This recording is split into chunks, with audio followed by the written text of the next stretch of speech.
Hello good morning दोस्तों। Myself Kaushalen Singh, assistant professor. मैं अपने YouTube channel Kaushalen Singh educational era में आपका बहुत बहुत स्वागत, हार्दिक अभिनंदन करता हूं। आज का जो टॉपिक है, खासकर अल्बर्ट बंडूरा का सामाजिक अधिगम सिद्धांत अर्थात सोशल लर्निंग थ्योरी पर हमने ये जो है वीडियो बनाया है। खासकर जितने भी टीटी एग्जाम हो, चाहे सीटेट हो या आपका नेट हो या आपके एमएड का सिलेबस हो या और जितनी भी शिक्षक भर्ती हों या अदर किसी स्टेट का जो है खासकर टीटी हो, उन सभी में अल्बर्ट बंडूरा से संबंधित बहुत से प्रश्न आते हैं। खासकर इसमें मैंने बिल्कुल डीप में सारा थ्योरी पोर्शन आपके सामने रखा है और बताने का प्रयास भी किया है। सबसे पहले आपको ये आज बताना चाहूंगा कि जो अल्बर्ट बंडूरा थे, उनका जन्म 4 दिसंबर 1925 को कनाडा में हुआ था। और जो है अल्बर्ट बंडूरा एक कनाडियन अमेरिकी थे, मतलब इनका जन्म जो है कनाडा में हुआ था, लेकिन उसके बाद में इन्होंने अपना निवास स्थान अमेरिका में बना लिया। बंडूरा ने 1951 में एमए व 1952 में पीएचडी की डिग्री प्राप्त की। सबसे बड़ी बात है, ये भी कहीं कहीं पूछा जाता है, एक दो बार मैंने देखा भी है कि ये कहाँ के निवासी थे। तो अगर अमेरिका का ऑप्शन नहीं है, अगर या तो अमेरिका दिया होगा या कनाडा दिया होगा, तो उसमें से आपको देखना होगा।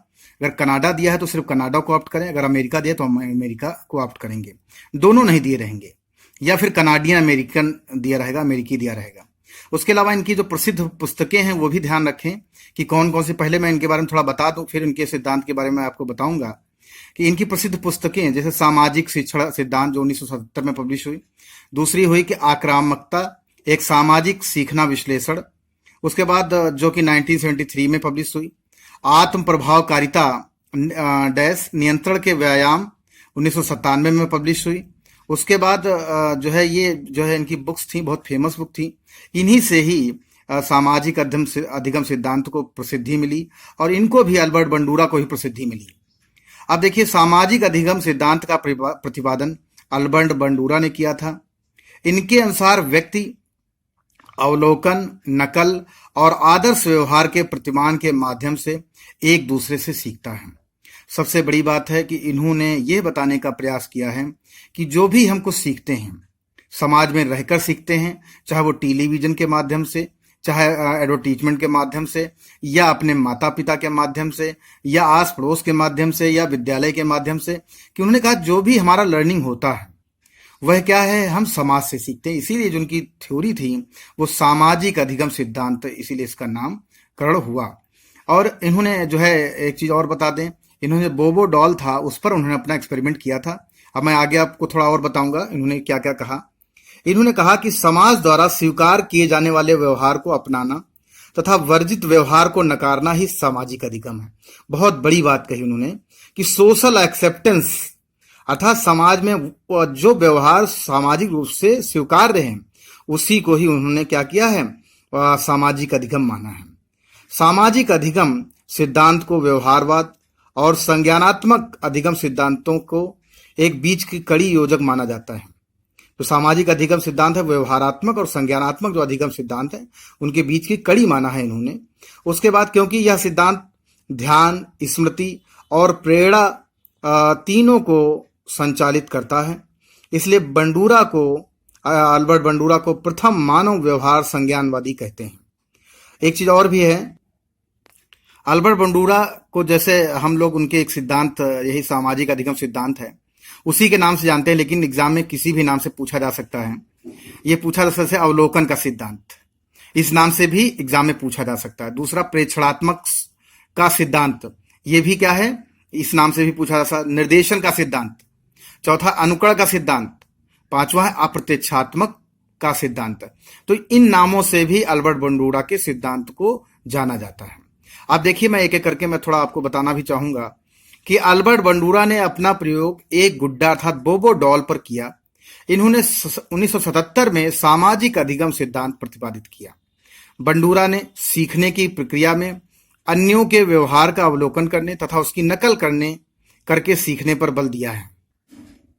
बंडूरा ने अधिगम अप्रत्यक्ष अनुभवों के द्वारा होने के कारण इसे अप्रत्याख्यात्मक अधिगम भी कहा है। देखिए, जितनी भी बातें यहां पर मैं बता रहा हूं बिल्कुल आपके एग्जाम के पॉइंट से बहुत ही इंपॉर्टेंट है सारी। और इस प्रकार के अधिगम में व्यक्ति सामाजिक व्यवहारों को सीखता है, इसलिए इसे सामाजिक अधिगम भी कहा जाता है। एक चीज और आपको बता दें, जैसे इन्होंने कहा है, टीवी, पत्र पत्रिकाओं, समाचार पत्रों के विज्ञापनों में फैशन डिजाइनर के कपड़े देखकर भी हम उनका अनुकरण करते हैं। इस प्रकार के अधिगम को मॉडलिंग कहा जाता है। देखिए, आज सबसे ज्यादा अगर हमारी कहीं अधिगम हो रहा है, सबसे ज्यादा हमारी कहीं लर्निंग हो रही है, तो वो टीवी के द्वारा, अर्थात जो मास मीडिया है, सोशल मीडिया है, उसके द्वारा होता है। और ये कहा जाता है कि जो छोटे बच्चे होते हैं उनको भी जो मूवी होती है, खासकर जो ऐतिहासिक मूवी होती हैं या जो क्राइम से भरी हुई मूवी होती है, उनको देखने से मना किया जाता है। या ऐसी कोई भी कंटेंट जिसमें क्या हो, हिंसात्मक हो, उस कंटेंट को देखने से बच्चों को मना किया जाता है। इसलिए क्योंकि उसकी छाप जो है छात्र छात्राओं बच्चों के मस्तिष्क पर पड़ती है। वही बच्चा सीखता है और वही अपने जीवन में क्या करता है, उसका अनुसरण करता है।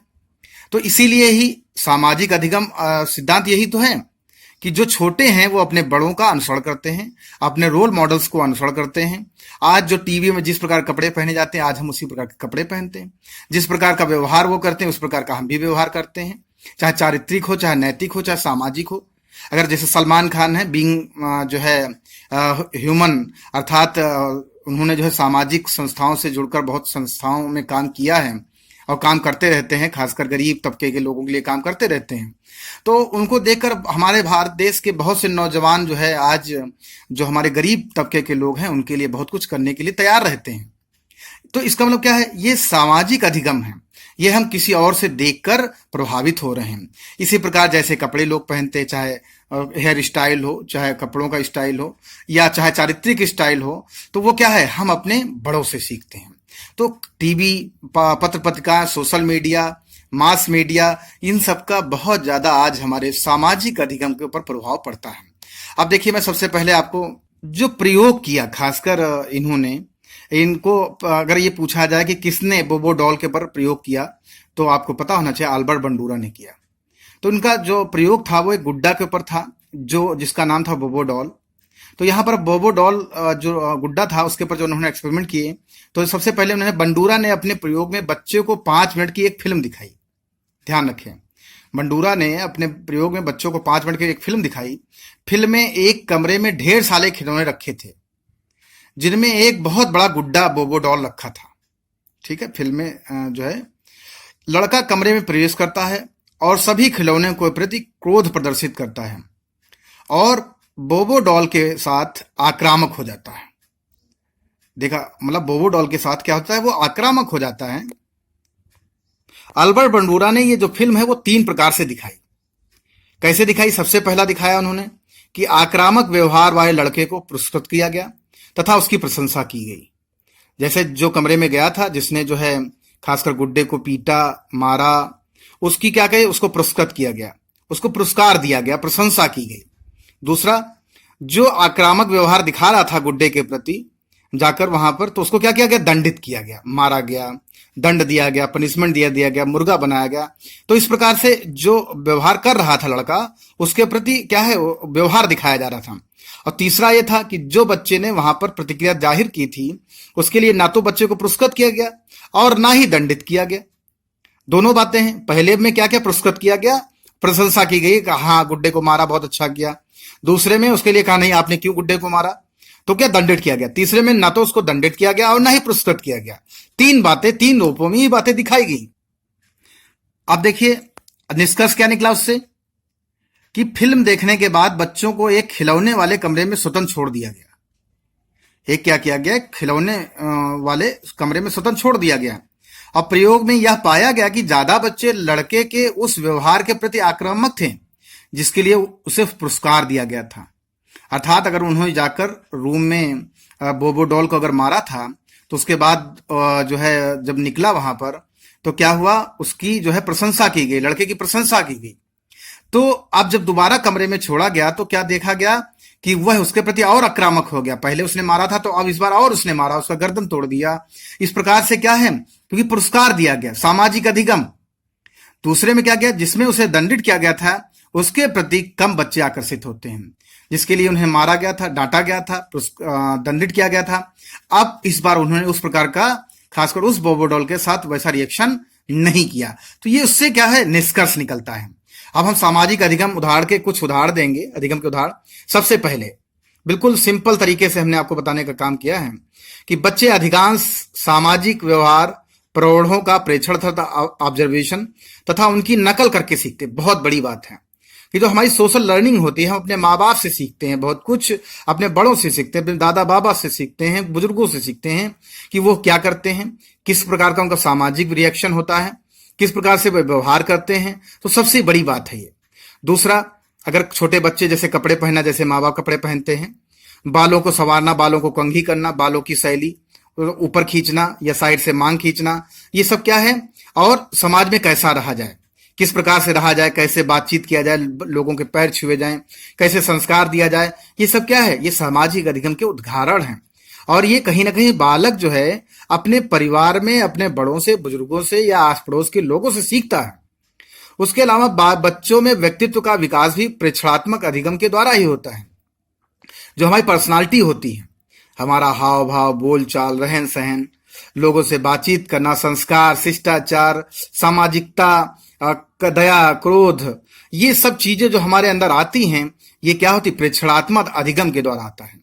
हमने अभी बताया सलमान खान का एग्जाम्पल कि सलमान खान चैरिटी करते हैं, तो आज के हमारे भारत के बहुत से युवा जो है चैरिटी करने के लिए तैयार रहते हैं, किसी की मदद करने के लिए तैयार रहते हैं। ये क्या है, ये प्रेक्षणात्मक अधिगम है कि हम लोगों को ऑब्जर्व कर कर क्या करते हैं, अपने पर्सनालिटी का विकास करते हैं। उसके बाद आक्रामकता, परोपकार, परिश्रम, नम्रता, आदर, आलस्य आदि गुण भी अधिगम की इसी विधि द्वारा अर्जित किए जाते हैं। आज जो हम आक्रामक होते हैं, कुछ बच्चे बहुत ज्यादा आक्रामक होते हैं, लड़ाका टाइप के होते हैं, वो किस वजह से होते हैं, क्योंकि उनके ऊपर कहीं ना कहीं टीवी का, खासकर जो सीरियल्स देखते हैं, मूवीज देखते हैं, हिंसात्मक प्रवृत्ति की जो व्यवहार उसमें दिखाया जाता है, उससे बच्चा भी हिंसात्मक होता है। परोपकार की भावना, अगर परोपकार की वीडियो देखते हैं तो उनके अंदर परोपकार, जैसे बागबान की पिक्चर देखी तो बच्चा बागबान जैसा हो जाता है, कहता नहीं माँ बाप की सेवा करना चाहिए, परिश्रम करना चाहिए, नम्रता आनी चाहिए। अगर इस प्रकार की मूवी दिखाए, आदर वाली मूवी दिखाए तो आदर आता है बच्चों में, आलस्य वाला तो आदर्श। ये सब कहीं ना कहीं बच्चे समाज के द्वारा, टीवी मीडिया के द्वारा, सोशल मीडिया के द्वारा, प्रिंट मीडिया के द्वारा, इनके द्वारा वह अर्जित करते हैं।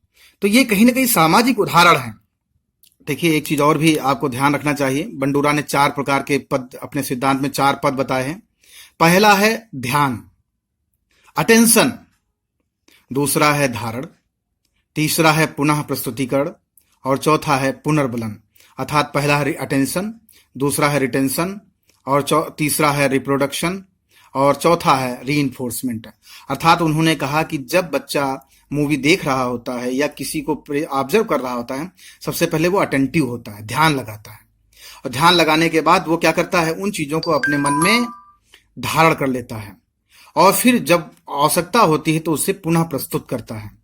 और पुनः प्रस्तुत करने के बाद अगर उसमें उसको सफलता मिलती है तो वो रीइंफोर्स होता है। बार बार अगर उसको एक बार दंड नहीं दिया गया, अगर एक बार बच्चे ने गाली दी है तो दोबारा अगर उसको दंडित नहीं किया गया, मारा नहीं गया, तो दोबारा फिर वो गाली देगा। अगर एक बार उसने गाली दी तो माँ बाप ने उससे क्या किया, आंखें दिखा दी, उसको दंडित किया, पनिश किया, तो फिर वो दोबारा ऐसा कार्य नहीं करेगा। तो बंडूरा ने जो सिद्धांत है, जो अपने उस सिद्धांत में 4 पद बताए हैं, पूरा जो सिद्धांत है इसी पद, जो 4 पद हैं, इन्हीं के ऊपर बेस्ड होता है। खासकर अल्बर्ट बंडूरा ने 5-6 प्रकार की क्रियाएं भी बताई हैं कि स्वनियंत्रण की क्रियाएं, स्वपुनर्बलन की क्रियाएं, स्वनिर्देशन की क्रियाएं, स्वनिरीक्षण की क्रियाएं और विवेकपूर्ण निर्णय और स्व अनुक्रिया, ये इस प्रकार की क्रियाएं बताई हैं खासकर छात्र छात्राओं में। अब जो है, जो सबसे ज्यादा इंपॉर्टेंट एजुकेशनल इम्प्लीकेशन क्या है, खासकर अल्बर्ट बंडूरा के जो प्रिंसिपल्स हैं, जो थ्योरीज है, उसका क्या है, शिक्षा में इसका प्रयोग क्या है। तो शिक्षक छात्रों के सामने आदर्श व्यवहार वाले प्रतिमान मॉडल प्रस्तुत करेगा। अर्थात जो शिक्षक होगा अपने छात्र छात्राओं के सामने एक रोल मॉडल के रूप में कार्य करेगा, क्योंकि बच्चे उसको देखकर उन्हीं बातों का अनुसरण करते हैं, जैसे कक्षा में समय पर जाना, सही बात करना, द्विअर्थों बातों का इस्तेमाल ना करना, इस्तेमाल जैसे लोग करते हैं, तो उन सब चीजों से दूर रहना, विवादों से दूर रहना और लालच नहीं करना, पारदर्शिता रखना, किसी के साथ भेदभाव न करना।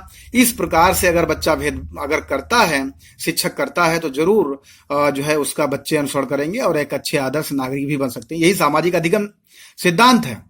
यदि बच्चा सामाजिक नियमों के अनुरूप अपने आप को ढाल ले और या सामाजिक मान्यताओं के अनुरूप अपने व्यवहार को परिमार्जित कर ले, वही क्या है, वही एक आदर्श व्यक्ति होगा।